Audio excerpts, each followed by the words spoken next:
Cambiando de tópico, tenemos al Dr. Brian McNeil, que viene de la ciudad de Nueva York, de Brooklyn, y nos va a hacer un update de las guías del manejo de la masa renal localizada, guías que se presentaron en la última AUA de Boston hace 4 meses. Adelante, Dr. McNeil.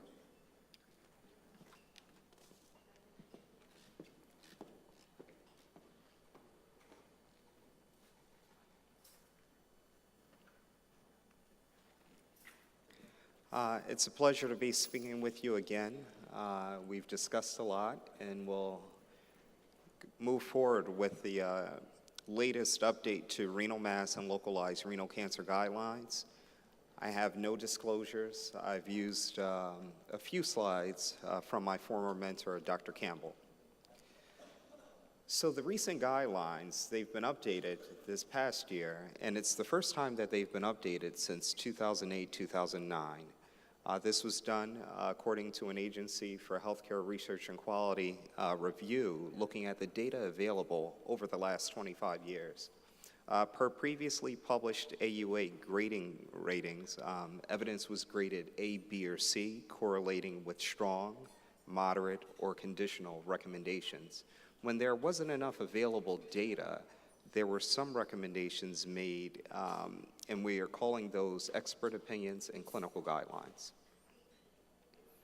This is just sort of an overview of the renal mass and localized renal cancer guidelines. These guidelines are available online on the AUA website.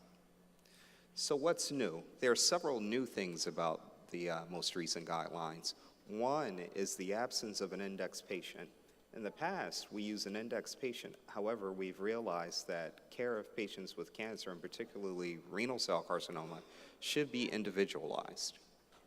Second, there's been an increased emphasis on the functional aspects, recognizing the importance of functional outcomes for survivals of renal cell carcinoma.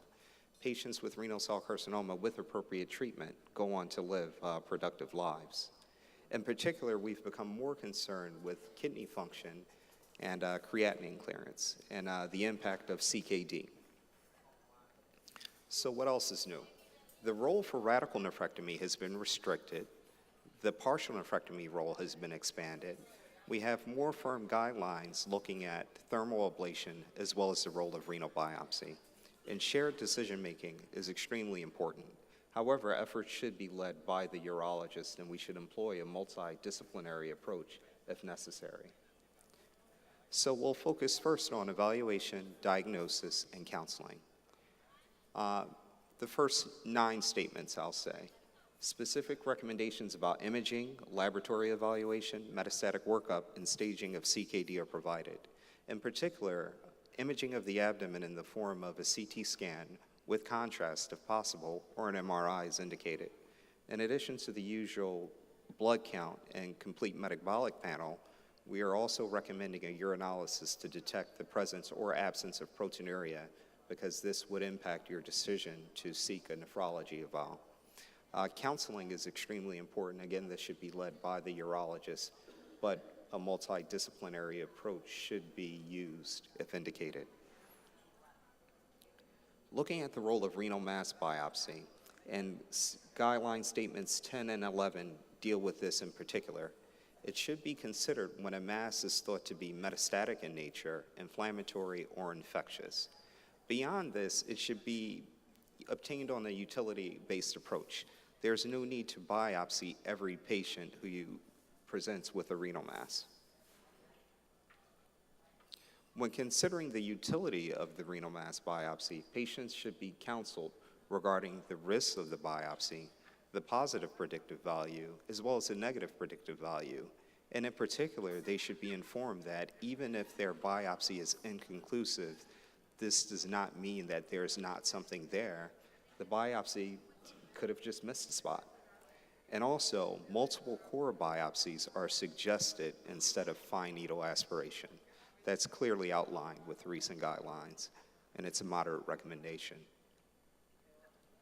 Looking at nephron-sparing approaches, again, this is the preferred approach to manage these masses now instead of radical nephrectomy. And, sparing nephron should be prioritized, especially when considering clinical stage T1A lesions. And it's well known that partial nephrectomy minimizes the risk of chronic kidney disease, whether worsening it or initiating it. And the outcomes are similar to radical nephrectomy in most series, depending on the lesion.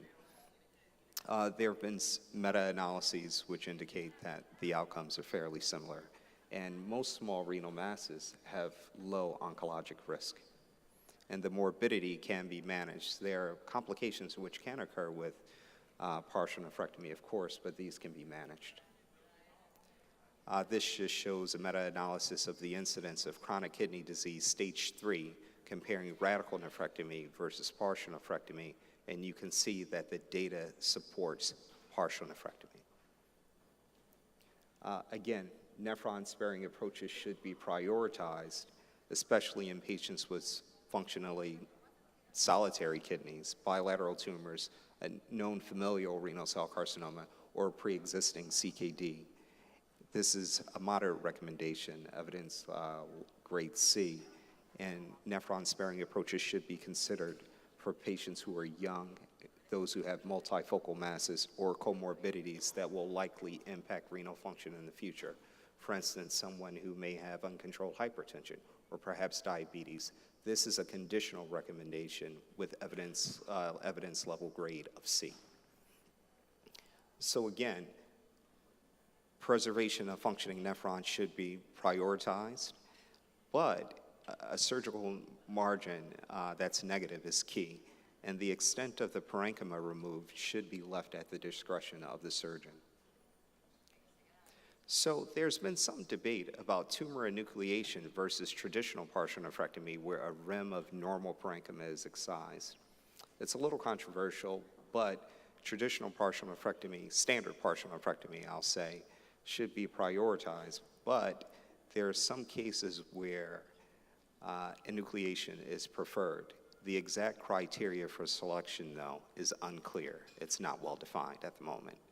Indications currently include familial RCC, multifocal disease, or someone with severe chronic kidney disease near dialysis where preserving parenchyma is essential. Also, it can be considered for sporadic renal cell carcinoma based on surgeon discretion. Surgical principles for radical nephrectomy. So patients should be considered for radical nephrectomy where there's increased oncologic potential suggested by size, biopsy, or imaging characteristics. This is a conditional recommendation with an evidence level grade of B. And, in this setting, radical nephrectomy is suggested for patients with a high tumor complexity where partial nephrectomy would be challenging even in the hands of an experienced surgeon. There's no pre-existing CKD or proteinuria, and the creatinine clearance, the anticipated creatinine clearance after radical nephrectomy would still remain above 45 milliliters per minute. And again, increased oncologic potential correlates with the listed factors, so size, grade, infiltrative appearance, or locally invasive features.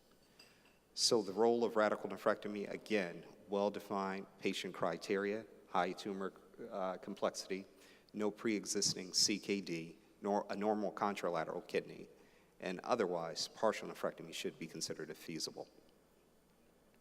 Other recommendations regarding radical nephrectomy. For patients with concerning regional lymphadenopathy, a lymph node dissection should be performed for staging purposes. Adrenalectomy should be considered if there's evidence or suspicion of adrenal involvement on the ipsilateral side, or if there's a suspected metastatic lesion within the adrenal gland. Otherwise, the adrenal gland can be spared. And a minimally invasive approach is preferred. So thermal ablation. So thermal ablation should be considered for patients with smaller renal masses. Again, clinical stage T1A, less than 3 centimeters. Counseling should include educating the patient about the increased likelihood of tumor persistence or a local recurrence. And a percutaneous approach is preferred. Percutaneous approaches are associated with decreased morbidity compared to laparoscopic approaches and also decreased cost. So looking at recurrence rates comparing ablation versus partial or radical nephrectomy, of course, the data favors excision of the mass. However, one has to consider a number of patient factors when determining whether or not one should move forward with an ablative technique versus surgical excision. Lastly, active surveillance. So active surveillance, or I'll say expected management, is a good idea for some patients, especially those with smaller renal masses, in particular less than 2 centimeters. Shared decision-making is important. Again, patient counseling, incredibly important. A multidisciplinary approach should be employed.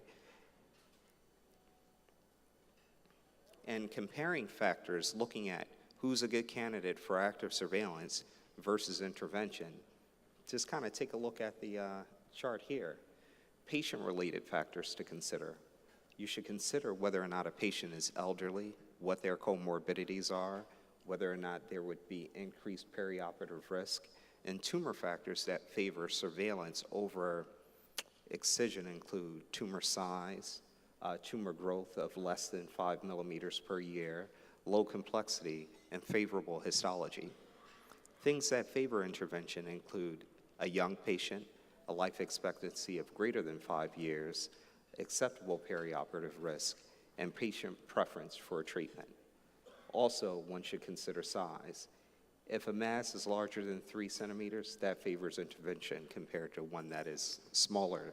And tumor growth greater than 5 millimeters per year should tip you over into suggesting ablation or surgical excision. Also, high complexity or unfavorable histology.